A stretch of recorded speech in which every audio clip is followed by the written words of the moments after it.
ଦୀପ ଲେଖକ ଶ୍ରୀ ଜଗନ୍ନାଥ ପ୍ରସାଦ ଦାସ। ମୁଁ ପାଠ କରୁଛି ଶାନ୍ତନୁ ତ୍ରିପାଠୀ। ମନ୍ତ୍ରୀଙ୍କ ଗାଡ଼ି ଯେତେବେଳେ ହାଇୱେ ଛାଡ଼ି ଗାଁର ମାଟି ରାସ୍ତା ଧରିଲା, ସୀମାଚଳ ଲକ୍ଷ୍ୟ କଲା ଯେ ଏଇ 7 ଦିନ ଭିତରେ ଅନେକ କିଛି ବଦଳି ଯାଇଛି। 7 ଦିନ ତଳେ ଏଠାରେ ରାସ୍ତା ବୋଲି କିଛି ନଥିଲା, ସବୁଆଡ଼େ ପାଣି ହିଁ ପାଣି ଥିଲା। ଡଙ୍ଗାରେ ସେଇ ଗାଁରେ ପହଞ୍ଚିବାକୁ ସେମାନଙ୍କୁ 4 ଘଣ୍ଟା ଲାଗିଥିଲା। ସେତେବେଳକୁ ବର୍ଷା ବି ପୂରାପୂରି ଛାଡ଼ି ନଥିଲା।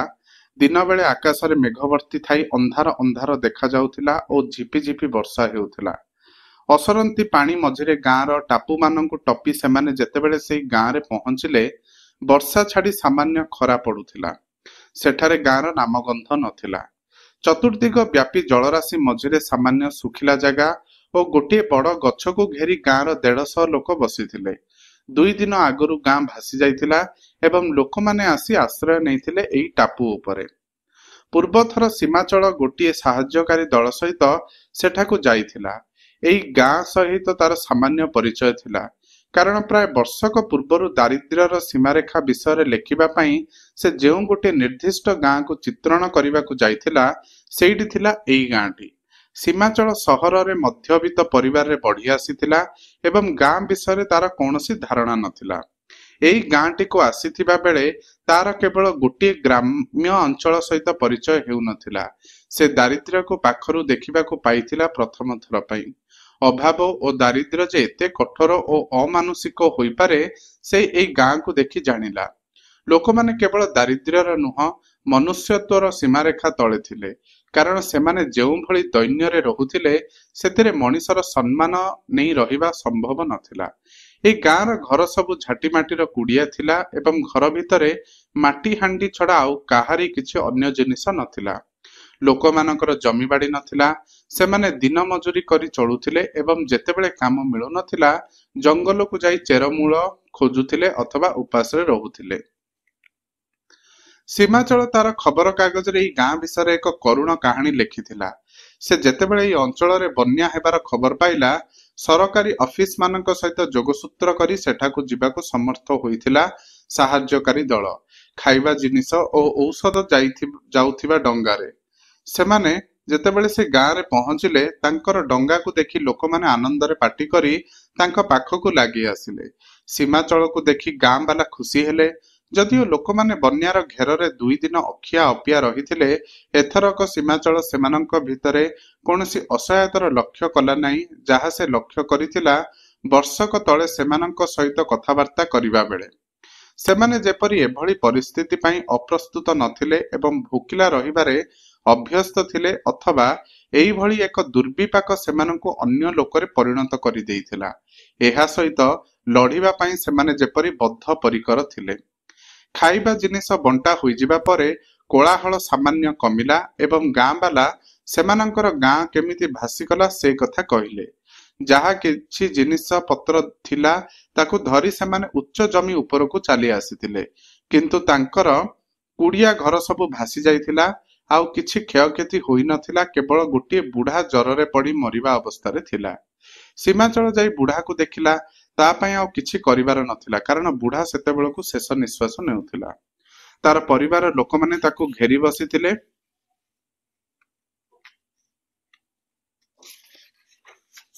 ଏବଂ ବଣ୍ଟା ହୋଇଥିବା ଖାଇବା ଜିନିଷ ଖାଉ ଖାଉ ବୁଢ଼ାର ମରିବାକୁ ଅପେକ୍ଷା କରୁଥିଲେ। ଏହି ସମୟରେ ଗଛ ପାଖରେ ପିଲାମାନଙ୍କର ଚିତ୍କାର ଶୁଣାଗଲା। ଏତେ ଦୁର୍ଦ୍ଦିନରେ ମଧ୍ୟ ପିଲାମାନଙ୍କର ଉତ୍ସାହ କମ୍ ନଥିଲା। ସେମାନେ ତାଙ୍କର ଖେଳରେ ମାତିଥିଲେ ଏବଂ ବର୍ତ୍ତମାନ ଗଛ ତଳେ ଛିଡ଼ା ହୋଇ ଗଛ ଉପରେ ଚଢ଼ିଥିବା ପିଲାକୁ ଅନାଇ ପାଟିଗୋଳ କରୁଥିଲେ। ଗଛ ଉପରେ ବିରାଡ଼ିଟିଏ ଚଢ଼ି ଯାଇଥିଲା ଏବଂ ତାକୁ ଧରିବା ପାଇଁ ପିଲାଟି ଗଛ ଉପରେ ଚଢ଼ିଥିଲା। ପିଲାଟି ତା ପଛରେ ଯିବା ବେଳକୁ ବିରାଡ଼ି ଆହୁରି ଉପରକୁ ଚାଲି ଯାଉଥିଲା। ଏଥରକ ସବୁ ଗାଁ ବାଲା ଏହି ଦୃଶ୍ୟ ଦେଖିବାକୁ ଆସି ଠିଆ ହେଲେ। ଏପରିକି ସେଇ ମରିଯାଉଥିବା ବୁଢ଼ାର ଆତ୍ମୀୟମାନେ ମଧ୍ୟ ବୁଢ଼ାକୁ ଏକା ଛାଡ଼ିଦେଇ ଗଛ ପାଖକୁ ଆସିଗଲେ। ଶେଷରେ ଗଛର ସବା ଉପର ଡାଳରେ ପହଞ୍ଚି ପିଲାଟି ବିରାଡ଼ିକୁ ଧରିବାରେ ସଫଳ ହେଲା ଏବଂ ପାଟି କରି କହିଲା, ଏଥର ତଳକୁ ଫିଙ୍ଗି ଦେଉଛି। ସୀମାଚଳ କହିଲା, ଏତେ ଉପରୁ ଫିଙ୍ଗିଲେ ବିରାଡ଼ି ତଳେ ପଡ଼ି ମରିଯିବ। ପାଖରେ ଠିଆ ହୋଇଥିବା ଲୋକ ହସିଲା। ବିରାଡ଼ି କଣ ସହଜରେ ମରିବ? ଯୁଆଡ଼େ ଫିଙ୍ଗିଲେ ବି ସେ ପାଦ ତଳକୁ କରି ପଡ଼ିବ। ସତକୁ ସତ ପିଲାଟି ବିରାଡିକୁ ଖୁବ୍ ଜୋରରେ ତଳକୁ ଫିଙ୍ଗିଲା, କିନ୍ତୁ ବିରାଡି ଆସି ଆରାମରେ ତଳେ ପଡି ଝାଡିଝୁଡି ହେଲା ଓ ନିଜର ଲାଞ୍ଜକୁ ଚାଟିବାରେ ଲାଗିଲା। ତାପରେ ସେମାନେ ବିରାଡିକୁ ଖାଇବାକୁ ଦେଲେ। 2 ମିନିଟ ଭିତରେ ପୁଣି ସମସ୍ତେ ବିରାଡିକୁ ଭୁଲିଯାଇ ସୀମାଞ୍ଚଳକୁ ଘେରି ଠିଆ ହେଲେ। ଏଥରକ ସେମାନଙ୍କର ଅନୁରୋଧ ଥିଲା ଯେ ସୀମାଞ୍ଚଳ ଯେମିତି ମନ୍ତ୍ରୀଙ୍କୁ ଆଣି ସେମାନଙ୍କ ଗାଁକୁ ଆସେ। ଭଲ ଦିନରେ ତ ଗାଁକୁ ଆସନ୍ତି ନାହିଁ, ଏଇ ଦୁର୍ଦିନରେ ଅନ୍ତତଃ ଆସି ସେମାନଙ୍କ ଗାଁକୁ ଦେଖି ଯାଆନ୍ତୁ। ଗାଁକୁ ଛାଡି ସେମାନଙ୍କ ଡଙ୍ଗା ପୁଣି ଖାଦ୍ୟ ସାମଗ୍ରୀ ବାଣ୍ଟିବାକୁ ଅନ୍ୟ ଗାଁକୁ ଗଲା। ସେମାନେ ଯେତେବେଳେ ବନ୍ୟାଞ୍ଚଳରୁ ଫେରିଲେ ସନ୍ଧ୍ୟା ହୋଇସାରିଥିଲା ଏବଂ ପୁଣି ବର୍ଷା ଆରମ୍ଭ ହୋଇଯାଇଥିଲା। ସୀମାଞ୍ଚଳ ସିଧା ଖବରକାଗଜ ଅଫିସକୁ ଯାଇ ତାର ରିପୋର୍ଟ ଲେଖିବାକୁ ବସିଲା ଏବଂ ବନ୍ୟା ବିଷୟରେ ଲେଖିବା ପରେ 150 ଲୋକ ଥିବା ଗାଁର ବୁଢାଟିଏ ଜ୍ୱରରେ ପଡି ମରିଯାଇଛି ବୋଲି ମଧ୍ୟ ଲେଖିଲା। ତାପରେ ସୀମାଞ୍ଚଳ ଗାଁ ବାଲାଙ୍କୁ ଦେଇଥିବା ପ୍ରତିଶ୍ରୁତି ଅନୁଯାୟୀ ମନ୍ତ୍ରୀଙ୍କୁ ଖୋଜିବାକୁ ଆରମ୍ଭ କଲା। ଏ ଏକ କଠିନ ପ୍ରଚେଷ୍ଟା ଥିଲା। କନଫରେନ୍ସ ରୁମ୍, ସାଧାରଣ ସଭା, ପାର୍ଟି ଅଫିସ ଇତ୍ୟାଦି ଦେଇ ସୀମାଞ୍ଚଳ ଯେତେବେଳେ ମନ୍ତ୍ରୀଙ୍କୁ ଠାବ କଲା, ମନ୍ତ୍ରୀ ଟୁରରୁ ଫେରି ଥକ୍କା ହୋଇ ବସିଥିଲେ ଏବଂ ତାଙ୍କ ନିର୍ବାଚନ ମଣ୍ଡଳୀରେ କିପରି ରିଲିଫ ଜିନିଷ ବଣ୍ଟା ହେବ ସେ ବିଷୟରେ ଆଲୋଚନା କରୁଥିଲେ। ସୀମାଞ୍ଚଳ ତାଙ୍କୁ ସେଇ ଗାଁଟି କଥା କହିଲା ଏବଂ ସେଠାରେ ଲୋକମାନେ 2 ଦିନ କିଛି ଖାଇ ନଥିବା କଥା ମଧ୍ୟ ଜଣାଇଲା। ଗାଁଟି ମନ୍ତ୍ରୀଙ୍କର ନିର୍ବାଚନ ମଣ୍ଡଳୀରେ ନଥିଲା ଏବଂ ମନ୍ତ୍ରୀ ଏ ଭିତରେ ଅନେକ ବନ୍ୟା ପ୍ରପୀଡ଼ିତ ଅଞ୍ଚଳ ବୁଲି ସାରିଥିଲେ। ସେ ତାଙ୍କ ରାସ୍ତାରେ ପଡୁନଥିବା ଏ ଗାଁଟିକୁ ଯିବାକୁ ବିଶେଷ ଉତ୍ସାହ ଦେଖାଇଲେ ନାହିଁ। ସୀମାଞ୍ଚଳ ଏଥରକ ତାର ସାମ୍ବାଦିକତାର ଅମୋଘ ଅସ୍ତ୍ର ପ୍ରୟୋଗ କରି କହିଲା, ଆପଣ ମତେ ସେଦିନ ଯୋଉ କଥା କହୁଥିଲେ। ମନ୍ତ୍ରୀଙ୍କର ସୀମାଞ୍ଚଳର ଖବରକାଗଜ ସହିତ ବିଭିନ୍ନ ପ୍ରକାରର ସମ୍ପର୍କ ଓ ପ୍ରତିଶ୍ରୁତି କଥା ମନେ ପଡିଲା। ସେ ଏଥରକ କହିଲେ, ମୁଁ ତ ଏତେ ଗାଁ ଦେଖିଲିଣି, ଆଉ କଣ ଦେଖିବି?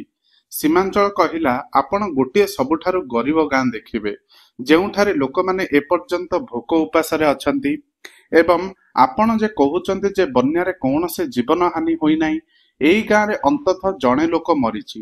ମନ୍ତ୍ରୀ ଏଥରକ ସହଜରେ ରାଜି ହୋଇଗଲେ ଏବଂ ତାଙ୍କର ଅନ୍ୟ କାର୍ଯ୍ୟକ୍ରମ ମାନଙ୍କ ସହିତ ଏଇ ଗାଁକୁ ଯିବାର ପ୍ରୋଗ୍ରାମ ମଧ୍ୟ ସାମିଲ ହୋଇଗଲା।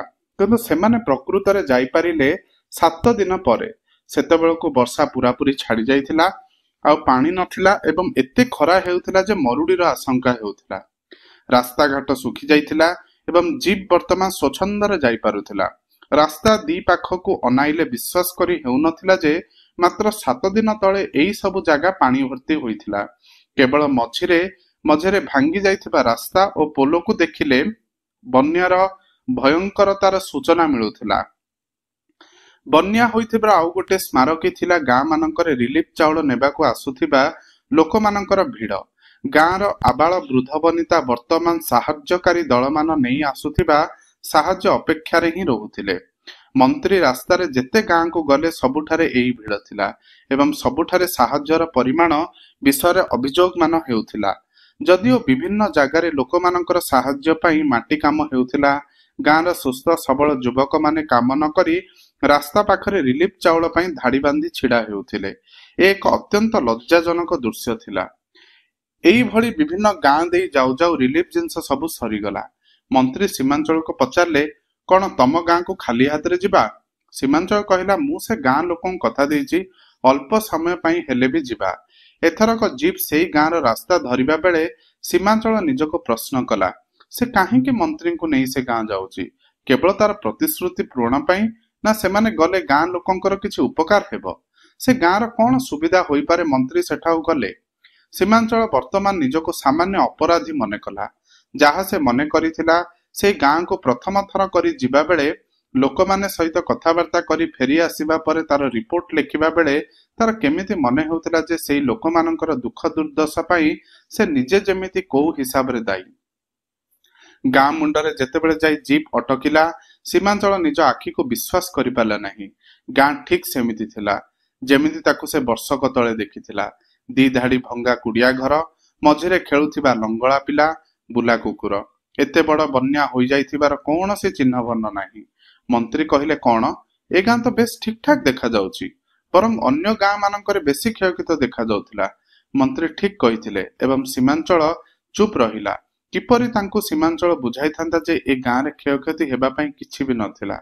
ଗାଁରେ ଜିପ୍ ପହଞ୍ଚିବାରୁ ଗାଁ ବାଲା ସେମାନଙ୍କୁ ଦେଖି ଆନନ୍ଦରେ ପାଟି କରି ସେମାନଙ୍କୁ ଘେରି ଠିଆ ହେଲେ। ମନ୍ତ୍ରୀଙ୍କ ପାଖରେ ସେମାନଙ୍କର କୌଣସି ଆପତ୍ତି ଅଭିଯୋଗ ନଥିଲା। ମନ୍ତ୍ରୀ ଓ ତାଙ୍କର ଜିପ୍ ଗାଡି ଯେପରି କେବଳ ସେମାନଙ୍କର ସାମୟିକ ଅବସର ବିନୋଦର ସାମଗ୍ରୀ ଥିଲେ। ମନ୍ତ୍ରୀ ସେମାନଙ୍କୁ ଅତି ଅଳ୍ପ ଦିନ ଭିତରେ ଖାଇବା ଜିନିଷ ପହଞ୍ଚାଇ ଦେବାର ପ୍ରତିଶ୍ରୁତି ଦେଲେ। ତାପରେ ଆଉ କାହାରି ପକ୍ଷରୁ କିଛି କହିବାର ନଥିଲା। ଏଥରକ ସୀମାଞ୍ଚଳ ଚେତାଇ ଦେଲା, ଯେଉଁ ବୁଢା ମରିଯାଇଥିଲା ତାର ପରିବାରକୁ ମନ୍ତ୍ରୀ କିଛି ସାହାଯ୍ୟ ଦିଅନ୍ତୁ। ମନ୍ତ୍ରୀ ଯେତେବେଳେ ତତ୍କ୍ଷଣାତ୍ ସାହାଯ୍ୟ ଘୋଷଣା କଲେ, ଗାଁ ବାଲା ହସିଲେ, କାରଣ ବୁଢା ମରି ନଥିଲା। ଜିପ୍ ପାଖକୁ ଆସି ନ ପାରିଥିଲେ ବି ସେ ତା କୁଡିଆ ଆଗରେ ବସି ରହି ଏସବୁ କଥାକୁ ଉପଭୋଗ କରୁଥିବାର ଜଣା ପଡୁଥିଲା। ଗାଁ ଛାଡିବା ପାଇଁ ସେମାନେ ଗାଡିରେ ବସିଲେ। ଏ ସମଗ୍ର ଯାତ୍ରାଟି ବର୍ତ୍ତମାନ ଅର୍ଥହୀନ ମନେ ହେଲା। କଣ ପାଇଲେ ଗାଁର ଲୋକମାନେ ସେମାନଙ୍କ ଆସିବାରୁ? ତାର ହୁଏତ ଲାଭ ହେଲା, ସେ ଯାଇ ଖବର କାଗଜରେ ଗାଁ ବିଷୟରେ ଲେଖିବ, କିନ୍ତୁ ଲୋକମାନେ ଯେଉଁ ଦୁର୍ଦ୍ଦଶା କାହାଣୀ ପଢିବାକୁ ଚାହିଁଛନ୍ତି ତାର ଉଦାହରଣ ତ ଏ ଗାଁରେ ନଥିଲା। ଏପରିକି ଯେଉଁ ବୁଢାକୁ ନେଇ ସାମାନ୍ୟ କରୁଣାର ଉଦ୍ରେକ ହୋଇଥାନ୍ତା ସେ ମଧ୍ୟ ମରିନଥିଲା।